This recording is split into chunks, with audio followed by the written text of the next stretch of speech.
the summer of 1947, something fell from the sky. On a quiet ranch near Roswell, New Mexico, a strange craft, silent, damaged, and humming with unknown energy, crashed into the earth.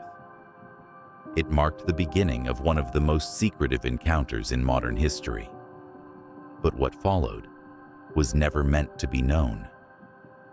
Years later, in a letter smuggled out before her death, a military nurse named Matilda O'Donnell MacElroy claimed she was the sole human to communicate with an extraterrestrial being, telepathically. The being's name was Airl, and what she revealed could rewrite the history of humanity itself. The crash was reported by a local rancher. The U.S. Army Air Force moved in quickly. What they found wasn't just debris. It was technology unlike anything they had seen. Among the wreckage were bodies, not human, and one survivor, a living alien, humanoid in shape, but silent, small, thin. She, if gender even applied, offered no resistance. She was taken into custody and vanished from public record. Matilda was assigned as a medical observer. At the time, she was just 23 years old. But something strange happened. While others failed to get a response from the being, Matilda began experiencing what she called mental impressions. She described it not as sound, but thoughts projected into her mind. Over time, she learned to interpret them. The being did not speak, not because it couldn't, but because it didn't need to. Her species, Airl explained, had long since abandoned spoken language. Words are symbols. Symbols are limited. Thought is pure, Airl once said. It began slowly. Shapes, emotions, then clear messages. The military noticed, and Matilda was placed in a private room with Airl to begin structured interviews. At first, she wasn't sure who or what she was speaking to, but Airl spoke with the clarity of command. "I am a pilot," she said, "an engineer, and an officer of the domain." "What kind of weapons does your species have?" Matilda asked. "Very destructive, far beyond anything your planet possesses." "Then why did your ship crash?" "It was struck by lightning. Our systems failed temporarily. We did not anticipate the atmospheric conditions." Earth was not their destination. It was their concern. They had been monitoring our use of atomic weapons. "Nuclear detonations," Airl said. "Release ripples through multiple dimensions."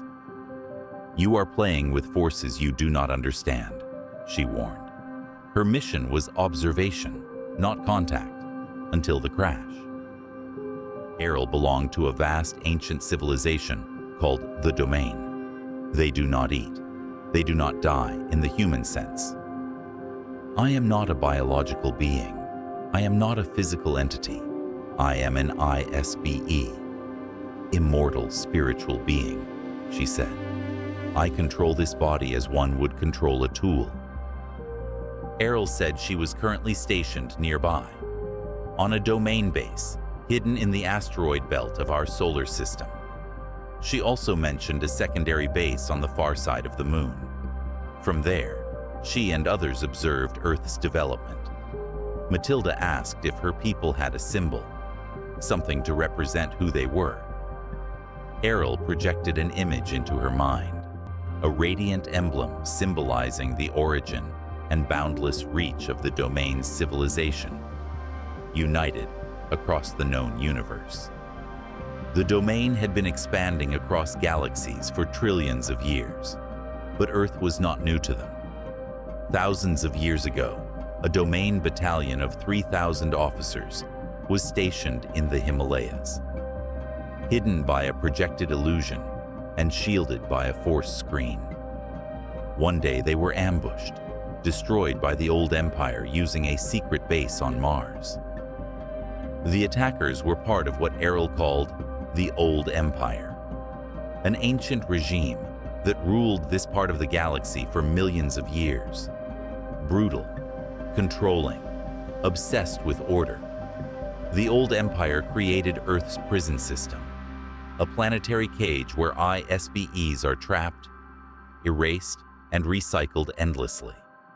Even after losing their core planets, they still operate in secret, and Earth remains one of their strongholds. It was the first sign that Earth was not just primitive, it was contested. Earth, to the domain, was not a place to conquer, but to contain. Before the interviews could continue, Airl requested human books. She explained she needed to understand how humans think, to assess the state of Earth's development. Among the texts, Airl recognized something ancient. She revealed that during a previous mission to Earth, nearly 8,000 years ago, the last human language she had known was Sanskrit. Sanskrit is one of the oldest known human languages, with written records dating back over 3,000 years. It originated in ancient India and became the sacred language of Hinduism, Buddhism, and other spiritual traditions. Airl read at a speed Matilda described as inhuman. She understood quickly, commenting that much of human history was rewritten, misleading, or deliberately false.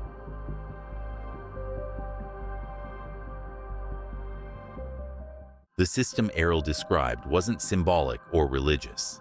It was a real mechanism. It had structure, technology, and intention. Airl said Earth was not a place for spiritual growth. It was a prison.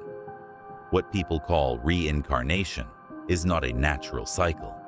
It is a control system designed to wipe memory and keep souls, IS-BEs, trapped on Earth indefinitely. When an IS-BE dies, they are drawn into a grid. There, they're met with false imagery, bright lights, religious icons, and familiar faces. Illusions meant to confuse and mislead. The goal is to wipe their memory and identity completely, forcing them back into another human body with no recollection of who they are or where they came from. According to Airl, this is why past lives are forgotten, because forgetting is the design. Earth is only one node in a much larger system. Airl explained that facilities exist on the Moon and Mars. Older installations, automated, still functioning, but largely forgotten. Together, they form a containment network designed to keep IS-BEs controlled and unaware. This is why the system targets memory and suppresses any knowledge of its existence. Airl said that when an IS-BE begins to remember their past, their identity, and their origin, they become a threat to the system. Only one being is known to have escaped it completely. Known to some as the Old Master, he lived in ancient China. But according to Airl, he was more than a philosopher. He recovered his identity and walked away from the trap. Siddhartha Gautama, known as the Buddha, also recognized parts of the system and taught a way to break free from it. But over time, his teachings were distorted. What remained became ritualized, less effective. When I asked Airl why she was telling me all of this, her answer was simple. You were listening, and you weren't afraid to remember. Not long after, the interviews ended. Military authorities removed her. I never saw her again. They destroyed the official records and shut the entire project down. But I kept what I had. I took notes, and I remembered. I can't fully explain what she was, but something changed in me after speaking with her. She didn't try to convince me of anything. She simply helped me realize what I already suspected was true. There are things people don't want to believe, especially when the truth threatens the structure of everything they think is real. But someone needs to say it. That's why I'm telling you now.